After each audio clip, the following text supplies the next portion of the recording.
Good afternoon. Welcome, everyone. We'll give it a few more minutes while folks join the WA COVID-19 Learning Network today, but thank you all for attending this afternoon. Really looking forward to our discussion.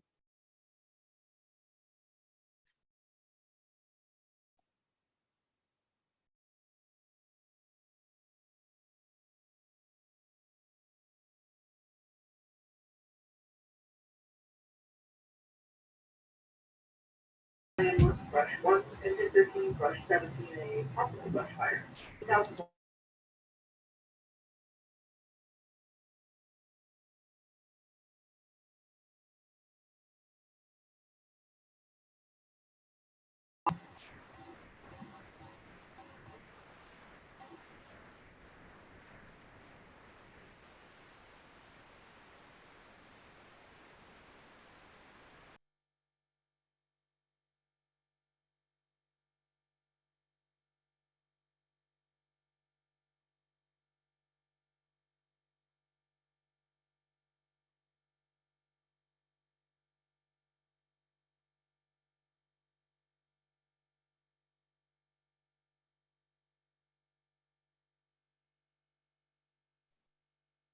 Well, wonderful. Why don't we go ahead and get started?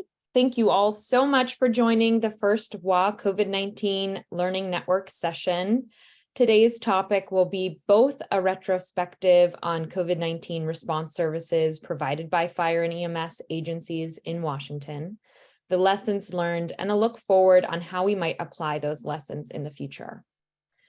Before we jump into our session today, I would like to thank all of our partners in this work. The Washington State Department of Health COVID-19 testing team fully funds the WA COVID-19 program and sets strategic priorities for this work. We are also very grateful to have Katie Holstein from DOH's Office of Community Health Systems Emergency Care System here with us today. We are deeply grateful for the support, the time, and invaluable guidance the Washington Fire Chiefs Association have provided us in this work. Chief Wright, Kathleen Harmon, and Chief Sean Ford, thank you very much. Good afternoon, everyone. My name is Hannah Rapp Brown, and I am the Director of Community Programs at Health Commons Project, and we are the operating partner of WA COVID-19. Next slide.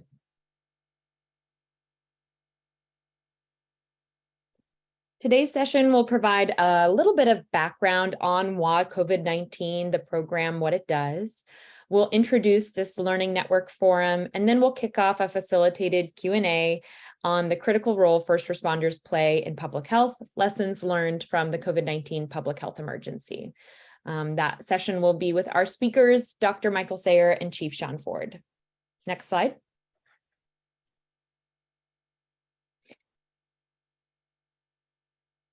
WA COVID-19 recognizes that first responders, like fire and EMS agencies, play a critical role in COVID-19 management, both in and outside of an emergency proclamation. And our goal through the WA COVID-19 program is to make that role as lightweight and sustainable for your agencies as possible.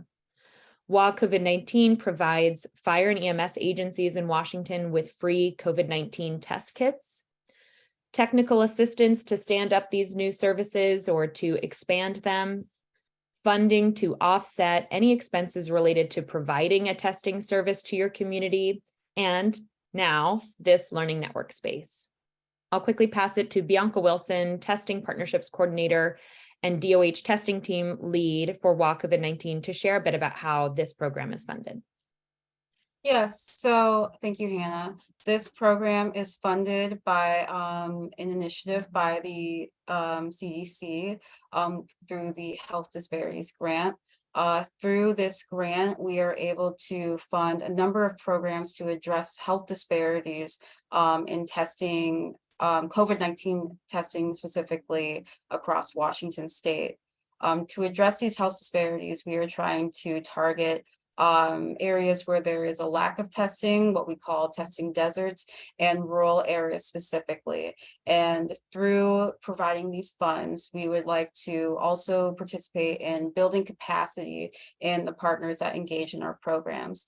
And so through the WA COVID-19 program, we hope to be able to build capacity using the funds that we've been given for future testing initiatives, having a standard operating procedure for future communicable diseases, and being readily able to respond to outbreaks, response operations, and those sorts of things that come with responding to a pandemic. And so this is not only addressing COVID-19, but also a capacity building exercise as well.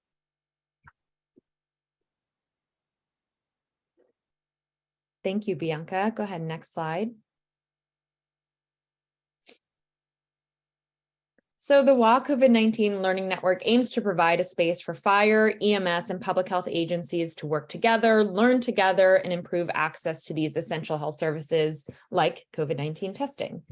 This space is open to all fire, EMS, and public health partners, not just those enrolled in WA COVID-19. And that's because we recognize that many of you here today have been providing testing services outside of this program, and acknowledge that your lessons learned are critical to discuss and explore here as well.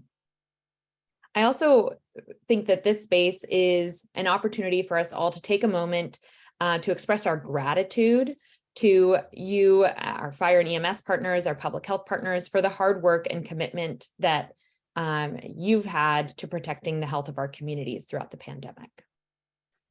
Next slide. All right, couple of final housekeeping items before we dive in.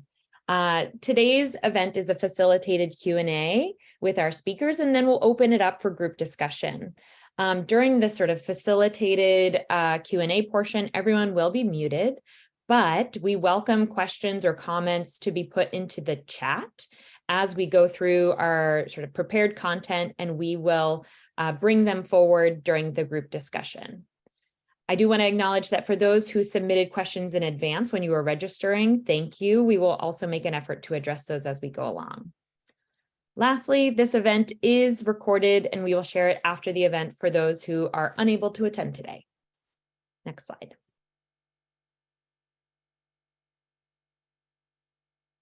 Great. Well, let's go ahead and get into our session today. Please join me in welcoming our moderator, Adam Davis, Director of Community Partnerships at Health Commons Project, and two of our state's leaders in EMS, Dr. Michael Sayer and Chief Sean Ford. Thank you.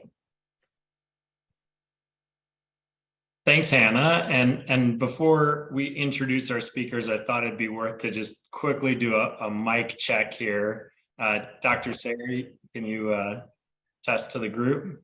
Hello, Adam. Can you hear me? Yeah, we hear you loud and clear. Thanks. Thanks, Dr. Sayer. And Chief Ford? I'm here. Fantastic. Thank you, sir.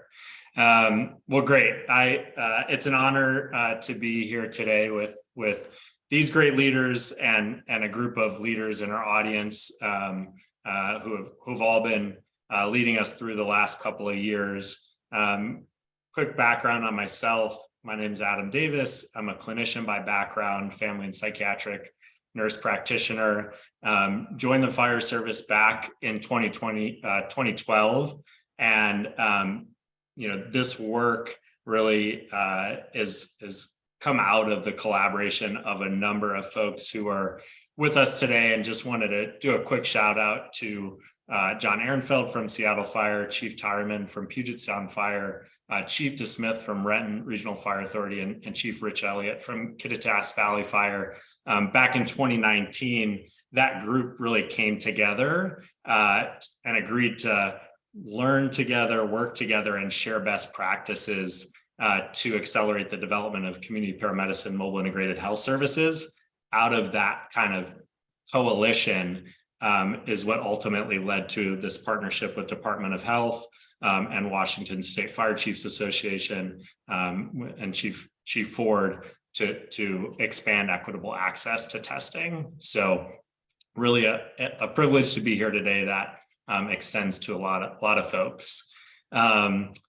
let me introduce our speakers. So Dr. Michael Sayer, he serves as the medical director for the Seattle Fire Department. He works as an emergency physician at Harborview Medical Center in Seattle and contributes to the Resuscitation Academy and the Global Resuscitation Alliance.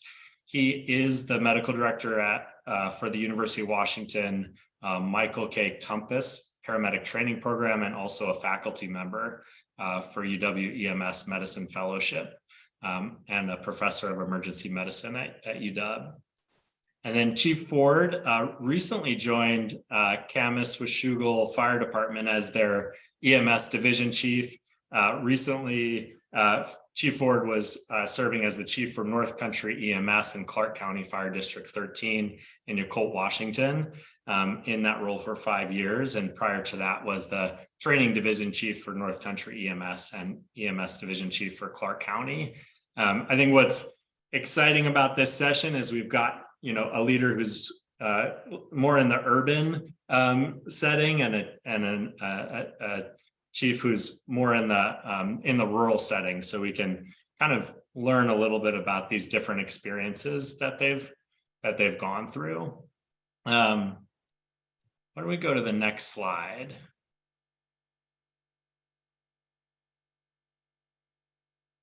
So as we jump into this chat, pretend if we were doing this in person, we might be up on a stage and some comfortable chairs, maybe a little fire in the background to make everybody comfortable and warm. And what we really want to do with you, Dr. Sayer and Chief Ford, is take a moment to talk about, what you did in your community to lead your community through the pandemic response, what you learned, and then how do we apply these learnings to the future of fire and EMS. So Dr. Sayer, I'm gonna start with you.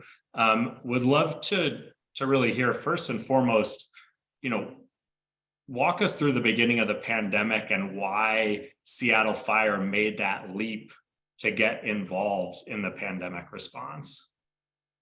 Well, I see in the audience, Adam, is Brian Wallace, whose picture is on this slide.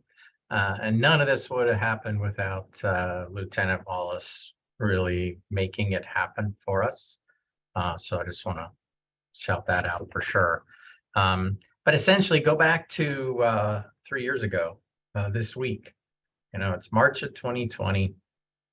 Oh, surprise, COVID's now here in King County. And a bunch of EMS workers have been exposed, caring for patients that were at the nursing home where the first outbreak was identified. And, we didn't know a lot yet about COVID and what to expect. And this workforce was quite reasonably concerned about, their own health or taking the disease home to their families. And there wasn't a testing infrastructure. The University of Washington got its sort of homegrown COVID test approved by the FDA on March 2nd, 2020. And there were dozens of EMS workers who had been exposed, but the lab medicine's ability to do tests was still pretty constrained. So one of the rate limiting steps was just getting swabs done. Like, who was going to swab these people? Lab medicine agreed to run the tests if we could figure out how we were going to get swabs done. So that became the issue. And Seattle Fire took the lead, particularly Brian Wallace, in figuring this out. And developed a testing site, learned how to do the swabs, got practice in the emergency department at Harborview on how do we do this? How do we actually acquire these specimens? Turns out it's not that hard, but you do need to do it right. And showed that the EMTs were quite capable of acquiring these swabs, and then other people could learn to do it too. It's a simple enough procedure. and then thinking through all the details of what that could look like. And so by roughly, I don't remember the exact date, Brian can chime in, but I think it was around March 15 of 2020. So this all came together very fast in order to help with our own workforce, keeping people at work basically, so they could feel confident that if they did get exposed, we could test them and they would know what to do. Yeah, it's an incredible story. Dr. Sayre, I'm wondering if you can walk us through or unpack a little bit of the decision-making process, because, you know, from my understanding, this was uncharted territory for the fire service. How did you get leadership buy-in, or what went into making that decision about kind of taking a leap into the unknown and taking on a new body of work? I'd say one of the keys was sort of people realizing we were in an actual crisis, and a lot of the normal barriers to change just went away. You know, this technologies like Zoom helped. We could get together and see each other virtually. People were working long hours, making themselves available, where normally you might have to wait weeks to get a meeting with an important decision maker. This would happen in hours. And so I think the whole process was really sped up. Key to this, I'd say, was having the lab infrastructure. They were really struggling, you know, clearly testing demand was going like that. And they had to think about, like, well, how are we going to do this? How are we going to manage thousands of tests a day? Do we have the equipment to run the tests? Do we have the people to do the work? What kind of software do we need to build to support all that?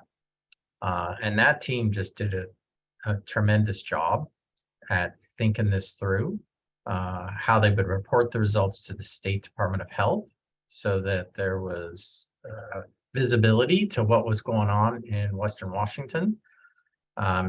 You may remember that many of the other lab providers were also more national companies, and they're experiencing the outbreak on a national level, and their entire testing infrastructure was also overwhelmed. So I think those were, like, we were lucky that we had the local expertise in this available to us that many other communities did not.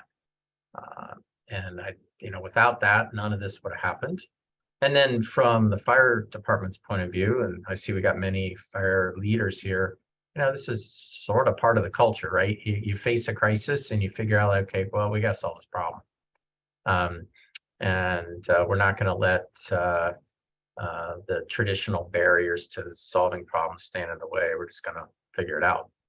And that's kind of what to me, that attitude was key. Yeah, it definitely brings a whole new definition or description of first responders. You know, when you've got a crisis like this, and you just need, you know, an army or a boots on the ground team to be able to attack this issue. One more follow-up question, Dr. Sayre, and then we'll flip over to Dr. Ford, or Chief Ford. I'm curious, you know, I recall that you had a lot of people who were coming into the Seattle area to get tested because you were one of the only communities that was able to stand up testing, or one of the first to do so. How did you all come together to think about how to you know, expand access outside of the Seattle area, or is that a conversation internally? We'll love to hear more about that.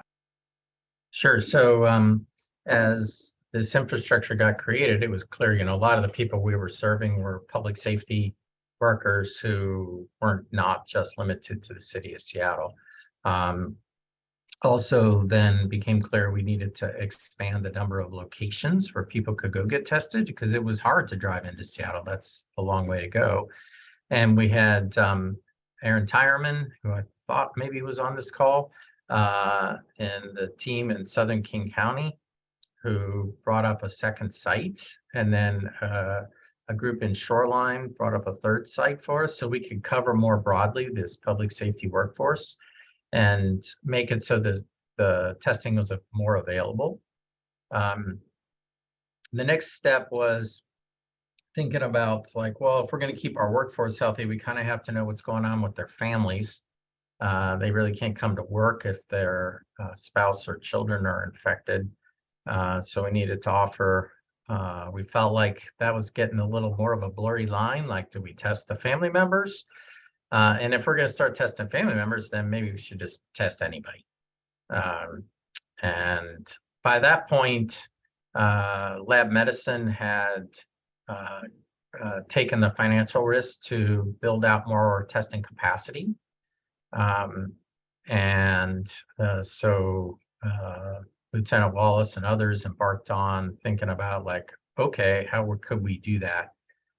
Key to this then transitioned really more, not just to the fire department, but to the bigger part of the city of Seattle, the leadership in the mayor's office, also recognizing like we have a crisis, what are we going to do? And how could we maximize our ability to offer tests to the general public?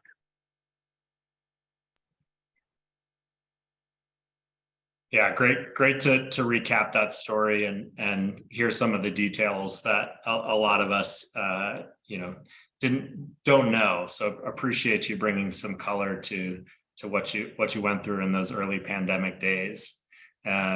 Chief Ford, I'd love to kick it over to you. We've heard the story from Dr. Sayre, which talking about being in the city of Seattle and being proximal to this lab capacity and having a huge workforce on the ground with Seattle Fire in this urban setting. I'm wondering, what it was like for you in those early days, being in a rural community. Did you hear the same demands for testing? What was the response like?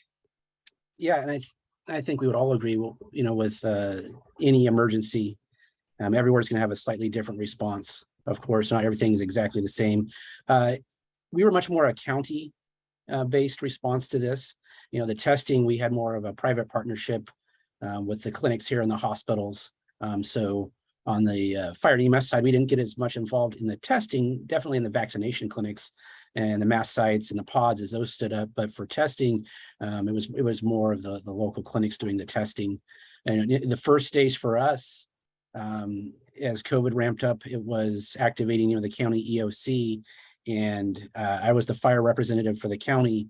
And I guess what was unique was, and as Dr. Sayre said, we didn't know what we didn't know yet, right? What PPE level did we need? Where were we going to get that PPE? And what is an N100 mask, right? Nobody had ever heard of that. Of course, the community came out and supported us. They're offering to make cloth masks for us. So, I was sourcing out PPE, trying to find legitimate suppliers of that in China or wherever it might be. And does N100 work? Can we use these? So there was no definite black or white. So it was going on faith a lot, and the unknowns and trying to source PPE so we could continue. Obviously, fire and EMS, we are not going to stop providing our service. We can't close. We have to be there each day. So that was our first, for us right off the bat, was PPE to continue to respond for all events, not just the COVID patients, but every patient that was still calling us. So that was the beginning. And of course the testing, I didn't work in the supplies of that, of course, working in supplies, but testing medium, right? That was the other thing. All the parts you didn't realize you were going to need. So that was one of the difficult sources for us in down here as well. But for us, it was much more a county basis than a municipality or a city. That's how we kind of went at it to begin with. Yeah, helpful to hear that contrast, Chief Ford. And I'm wondering, given that it was this kind of county EOC response, could you leverage some of the existing infrastructure that you all use for, wildfire management or some of these other hazard responses to address the pandemic, and what worked and what didn't work. Right, and that came later as we were getting ready. Time for vaccine clinics and testing centers to get set up was statewide we leveraged our incident management teams to help initially get these big logistically heavy organizations stood up. Using those are all hazard response teams. They don't necessarily probably weren't thinking about a infectious disease disaster, but the teams function the same. So in the county, we relied on some of those federal resources initially to help get that started, and then at the county level, then we took over the team once they kind of had the groundwork and the framework set up for us, and we went forward from there, and were able to function on that front. Were there any unique challenges, Chief, related to either the testing or vaccination work? Anything stand out that was different about setting up a service like that versus other services that you all have set up in the past? It wasn't something that we had necessarily practiced. Thankfully there was our partners at Clark County Public Health had. It wasn't that long ago where we gone through a smaller H1N1, so there's still members from that can remember how did we set up those. So of course this is bigger, but you just scale it. So what was different, I think getting supplies was always going to be difficult. People learning new jobs, especially within public health.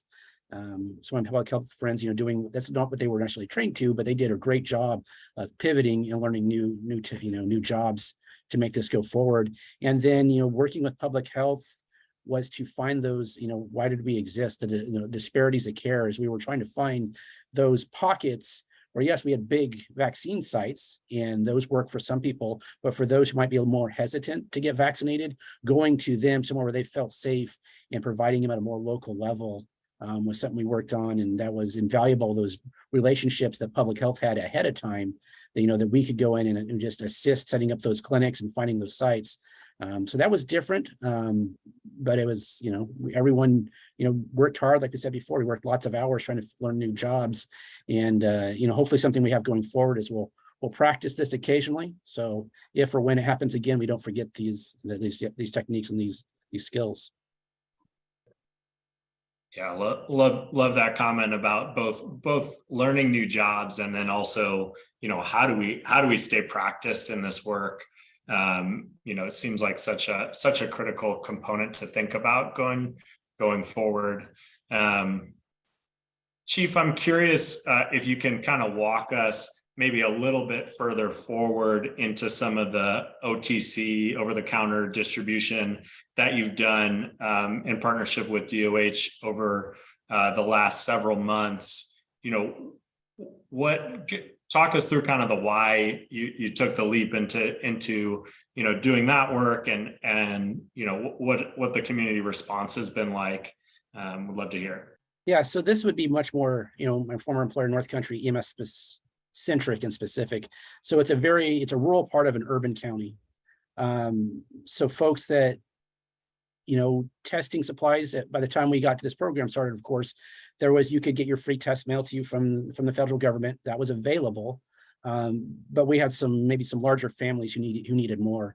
And in North Country, a lot of folks there, we used this as basically a clinic, and this is pre-COVID. This isn't because of COVID, but it's 20 some miles to the closest care center. So people came to see us a lot for anything. So it made sense for us, since they're going to come see us for sprained ankles and my cough and my chest pain and everything else, we should probably have the testing kits available as well. It was one more option we could give them. One more way they could get tested without having to go in and make an appointment. They were readily available. As you can see the picture on there, worked with Hannah, and we found the biggest sign we possibly could buy and put it on the side of the station just to figure, hey, that's going to capture people that drive by here. We did the Facebook posts, we did the reflector articles, and just, made them available. And it took a while for people to, start rolling in. Of course, as we knew what was going to happen, when flu season, RSV season hit, that's when the demand definitely started going up. I think that's the next, and that's why it's on here, is why Nick's asked was, well, they're going to come in for the COVID test, but it would be really great if these other infectious disease, which cause hospital wait times and demands on EMS, if we could get these testing as well, this is more than a one-stop shop, and we can check both these and can maybe help decrease hospital demands. So we were able to work with our county medical program director and not only test, but develop some stay-at-home treatment plans when we know this was the flu or this is COVID. We don't necessarily have to go to the hospital, and how do we decrease the demand on the hospital? Beautiful to hear that kind of really innovative and creative thinking, being in a rural community and thinking about how do you move some of these services upstream, and serving, the fire department and EMS, all, serving as an access point for some of these health services to help keep people safe and keep them out of the hospital when you can.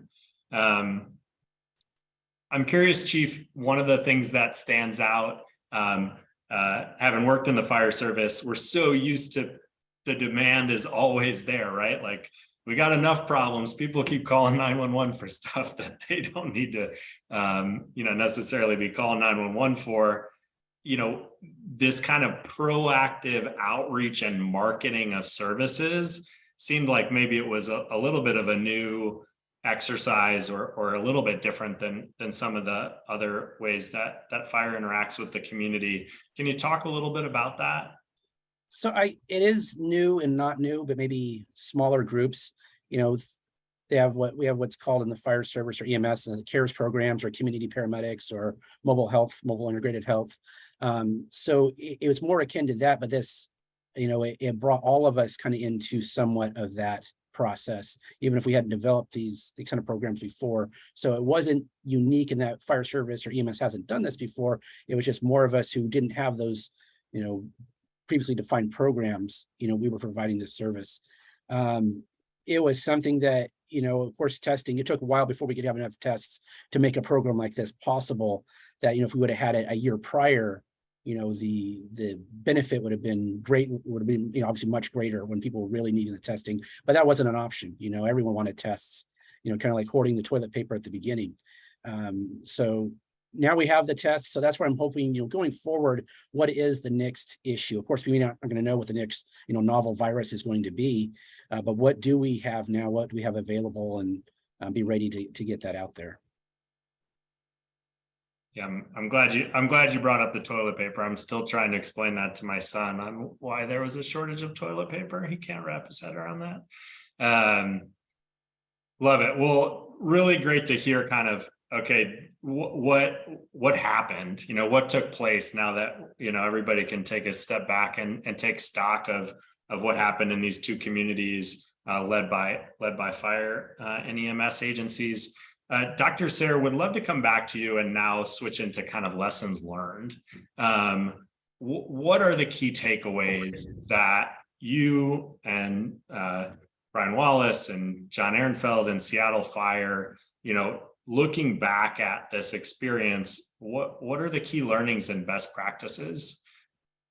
Well, just to riff on the testing a second, having these sort of home tests or lateral flow tests was, I think, something that's an important lesson learned. This is more of a federal lesson than a state of Washington lesson, but other countries managed to roll those out way faster than the United States did. And, in Europe today, you can go to the pharmacy, you can buy a test, you can buy a pack of tests, they're $1 or $2 a test. That's still not true here, which I have a hard time wrapping my head around that. Sort of like toilet paper, So as soon as, a novel virus is identified, giving the public the tools to actually test themselves. I realize there's trade-offs here, but that would have been pretty nice. We wouldn't have had to stand up these big testing infrastructure that's very expensive. We still would need parts of that for sure, You know, some people need a more accurate test. They're going to get a PCR test. Some people are unable to, you know, they don't have the luxury to like be able to have it at home. They got to go somewhere, and that's fine. But having more options was key lesson learned to me. And then in terms of the sort of vaccination piece, I would call that out as something that while it remains super controversial, it's really a big win. I mean, we as a country stood up a vaccination against a new virus in under a year. And that's never happened before. And if this pandemic had occurred even 5 years earlier than it did, we wouldn't have had that. So now that we have that technology available for the next one, and we've shown how well it works, I think that's a key lesson too. And then given that reality, they're going to bring this new vaccine online. The existing healthcare infrastructure just is insufficient to distribute it to the whole population fast enough. And I think there will continue to be roles for other distribution methods than like I did go to my PCP yesterday to get a tetanus shot. Like, you know, that's just, if it's a new virus, we're going to need a big infrastructure to distribute the vaccines again.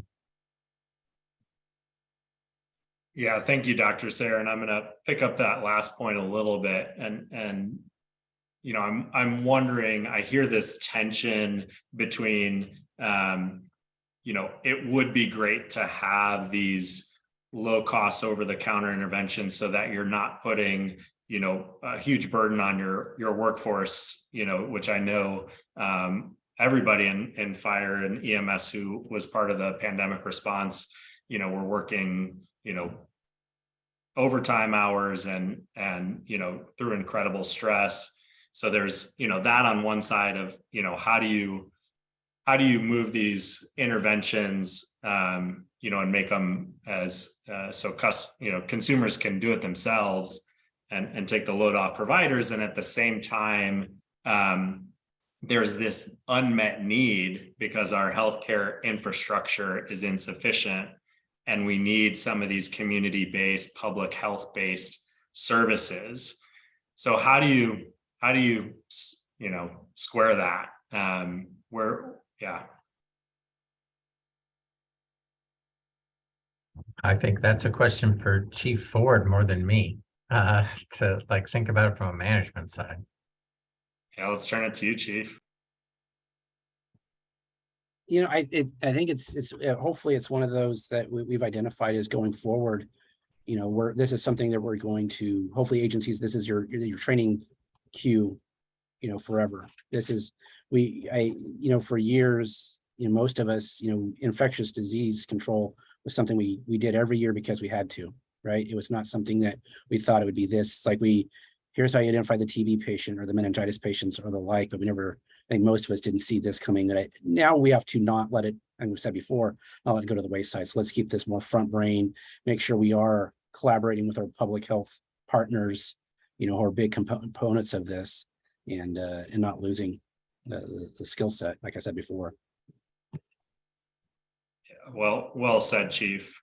And following up on that, if fire and EMS agencies are willing to continue to take on this role, what do you need to be successful? What are the things that are the supports you need for your boots on the ground providers to make this, you know, 10% less hard, 20% less hard, 30% less hard to do this work? Well, I think, you know, Katie and her group, they got one step done is we got the temporary ability for EMTs to give, you know, provide vaccinations, and now that's permanent going forward, right? We got that step done. So we identified what barriers there were on our side, and that's one of them. And, you know, it's just, like I said, I think it's making it, the other barriers is just making it front brain. It's not because we're not going to be the group that's going to be able to order the vaccines. We could, but there's other places that do that better than us. We're going to be the people who are, you know, the end delivery and, you know, helping with logistical planning. I think that's where we come in and we help. As we know how to, organize mass groups of people, get into our emergency or incident management teams. That's what we do. So we can help send up big groups. It's just getting all, the supplies, also necessary, the stuff, right? And we can't store it, we're not going to be able to ever have the coolers to store the vaccine. If the vaccines are like these, super fragile, we can't do that. So we need that partnership. But the end result and the face that people, the fire service has done a good job of the public relations of being a face that people like to see.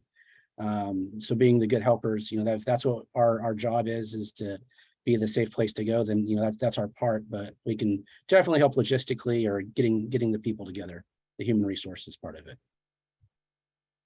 Yeah, and I'll echo the terrific work that the Department of Health did to reduce some of these long-term barriers, changing the rules to allow the EMTs to continue to give vaccinations. And there may be opportunities for people to practice that periodically. Each agency needs to think about that, but every year there's a new flu shot. Every year there'll be a new COVID shot now, not everyone wants one. I get that, but a lot of people will take them. And maybe agencies can find opportunities to help their new workers learn how to do this skill. It's not very hard, but they do need to learn. And then contributing in other ways to just maintaining the appropriate PPE supplies. That would be another key lesson. A little off topic for this call, but one of the things that is certainly important to do and figure out a rotation for all these supplies. So, the stuff that's first in and gets to be first out, and figuring out these logistics things so there's inventory when the next one of these happens. Yeah, well said. Well, I'm excited to see that we've got our first question in the chat, and we're gonna start to open it up for the Q&A here shortly from the group. So feel free, audience, to pop questions in the chat. We'll throw that out to our speakers here shortly. You can also come off mute in a minute and do it the old-fashioned way. Before we do that, I've got one last kind of juicy question I want to end with for the two of you. As we look to the future, what are your thoughts? I'll start with you, Chief Ford. 50 years from now, are we going to look back at the COVID-19 pandemic and say, hey, this was a turning point in, the way that fire and EMS agencies, provide services in the community, maybe similar to, fire agencies taking on EMS, or how do we think about this experience that we just went through? I don't think we're going to wait 50 years. I think we already have the discussion right now. 30 years ago, we started wearing gloves, right? Now with every patient, to Dr. Sayre's point, the PPE, every patient, and I'm going to guess, despite what the rules change next month, probably going to be wearing a mask on every patient contact going forward. So what came of this is being much more aware of, infectious disease. It's not just a theoretical, imaginary cloud around a patient that we can't see. It's ever present. So I think our PPE level is increased. And I think it's probably the biggest change in EMS right now. So masking forever, having those available. I kind of think what Dr. Sayre was talking about, rotating the stock. At North Country, we had a stock left from H1N1. So it's like, okay, let's get out those masks. And of course, immediately you try to pull them on and that elastic band just disintegrates because they're mush, because they're almost 20 years old. But we had talked about this, is that the rotating stock, national cash, working with FEMA, whoever it might be, that we are rotating stock through some of the infrequently used, because we're probably going to be using at least surgical masks forever. But to your point, I think the lessons learned right now is it's been PPE. I think is the take home, the biggest change to EMS right now is that. And I'd add on, there's another major crisis that we're facing in our state, which is the deaths from opioid use. And we're all reimagining our work around that right now. in a similar way and thinking about how can we help. The current healthcare infrastructure is overwhelmed at some level. The number of deaths is going like that. And I think there's a role for EMS. We're not going to be the main place people go, but we interact with these patients just like we did with COVID patients. And we can be creative in how we connect them to the appropriate services.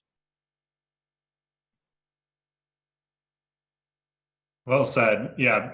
Thanks both of you for your thoughts on kind of on the future state as we all start to hopefully move away from thinking about COVID-19 only here.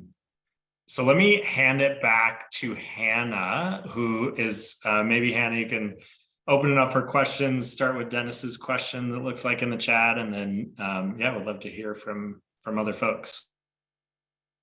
Yeah, thank you, Adam, and thank you, Dr. Sayer and Chief Ford, for your lessons learned and reflections. So yes, Dennis did ask a really great question, so I thought we could start there. And Dennis, you're welcome to come off of mute if you want to elaborate or follow up questions, but I think this is posed to the group, but maybe we'll start with our speakers for their ideas. What would be some of the areas that you believe that labor and management should address now prior to our next major incident? Yeah. So one of the, I guess, challenges that we had, it was not probably within same agency, labor management, that was fine. It was this idea when we were doing vaccine clinics, where did the vaccine clinic occur? And that had to do, well, if that's within X fire district or Z fire district, so they should get the work versus let's pool everybody, all the resources. We need as many as we can get. So I think what I would suggest is that labor groups within a geographic area, be it a county or multiple counties, depending on where you're at, have these discussions ahead of time. When this event occurs, we need to look less at the boundaries when this type of event happens than we would say a structure fire or something else. This is a different kind of event. And I think we need to be a little more, collaborative, a little more liberal with allowing others to come in for these events.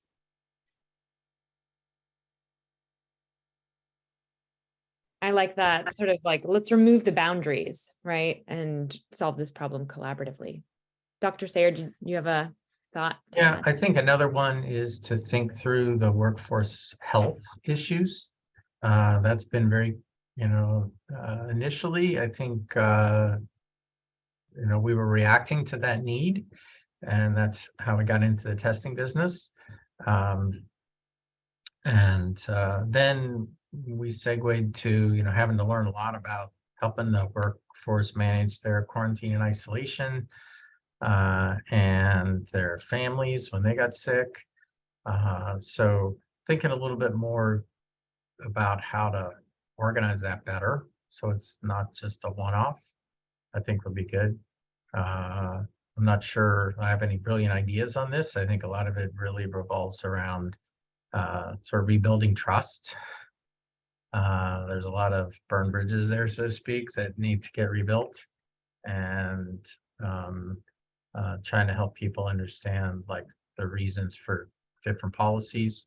Overall, I felt like labor and management were pretty closely aligned on what was the right thing to do. Messaging maybe wasn't always exactly the same, but I gotta say that overall, at least in my experience, it worked well. Could it be better? Absolutely.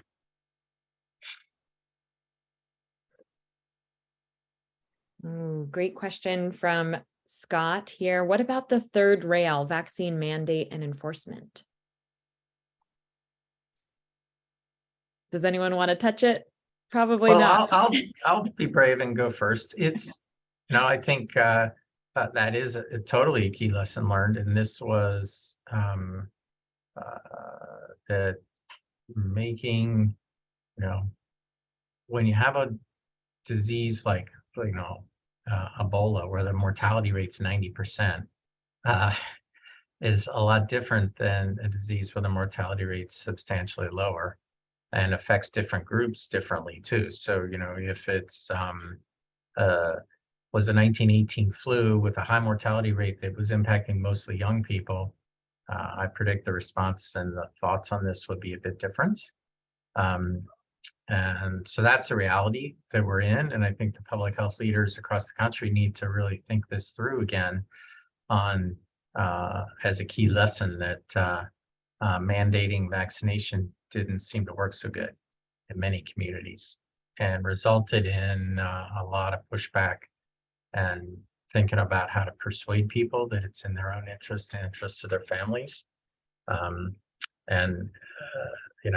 It's definitely a complex issue, that's for sure.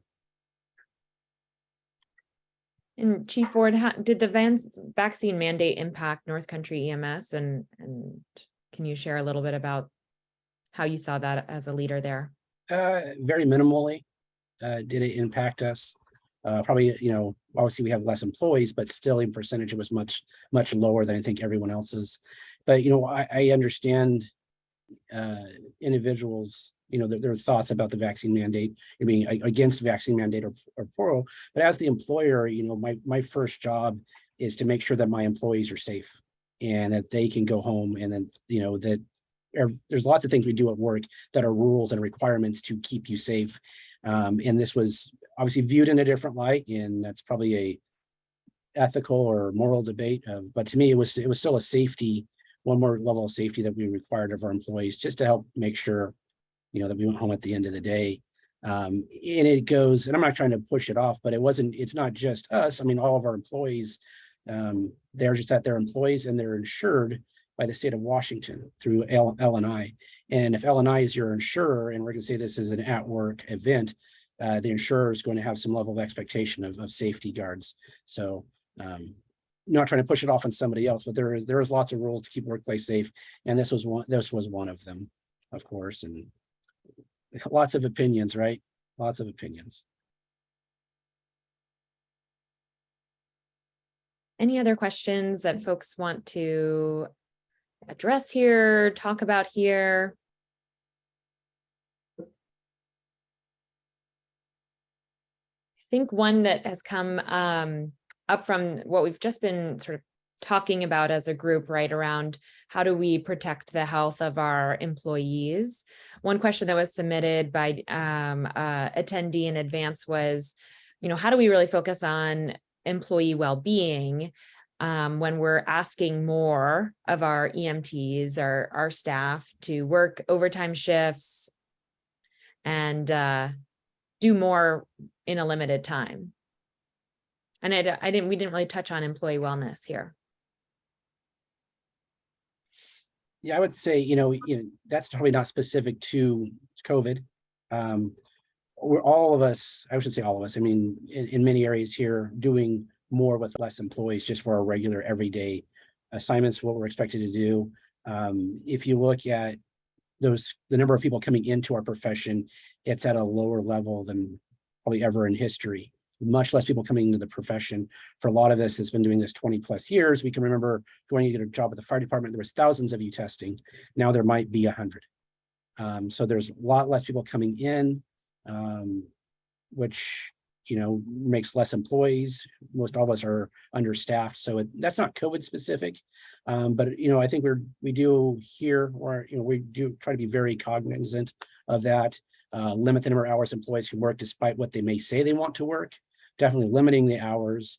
I know we've doing a better job in the county here of, peer support, recognizing that, employee health for a long-term employee is very important. So I think we're aware of that. And that's not necessarily COVID specific, but just our job in general and the lack of employees.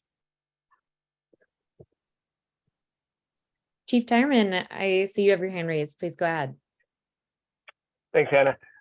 So just less of a question and more of just a comment to answer a question that Adam had posed earlier on, what can you do to make this 10%, 20%, or 30% easier? In the beginning, when we were starting to try to set these up, the thing that saved us in King County, specifically in South King County, was our relationships with our neighbors. So this is a zero cost item for you, because we don't know what the next pandemic, what the next big issue is that's ultimately going to affect us in fire EMS. But having those relationships early on, the ability for Dr. Ray and Dr. Sayer to reach out to Katie to get the ability for EMTs to be able to give vaccines, the ability for us to communicate with all of our neighboring partners, that's all pre-existing relationships. And so while you're not in a pandemic, while you're not in an emergency, go out and foster those relationships, get to know your neighbors, the hospital districts. I know Chief Ford had stated that the clinics that they had the relationship with, you can, but it makes it much harder to do it when you're in the moment and you're trying to do things that are atypical for a fire department or for an EMS response agency or a hospital. So getting those relationships established early, it made all the difference in the world for us in South King County, and obviously the graciousness of the Seattle Fire Department and what they were willing to share with us along the way came from those pre-existing relationships for sure. Thank you, Chief Tyerman. That comment is so well received, and I think such a good note to end on. We have just a couple final items, but obviously, to your point, this work is only made possible through partnerships, and we are very grateful that everyone joined us here today and that you have been partnering to do this work. So just to wrap up, if any folks are interested in joining this program and providing COVID tests to their communities, we are still enrolling agencies. You can email us at firstresponders@healthcommonsproject.org to get started. And then, of course, you can always sort of stay in the loop on COVID-19 testing guidance tailored for first responders by subscribing to the newsletter as well. Next slide.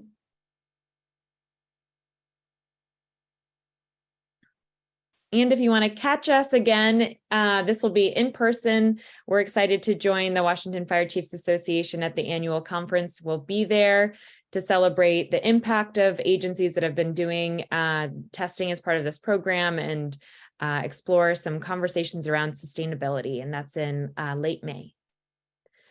Next slide. Thank you so much to our speakers, Dr. Sayer, Chief Ford. Thank you to all of our attendees for your time this afternoon. And thank you for doing this work and serving our communities for the last 3 years. We are indebted to you all and very grateful to be a state with you. Thank you.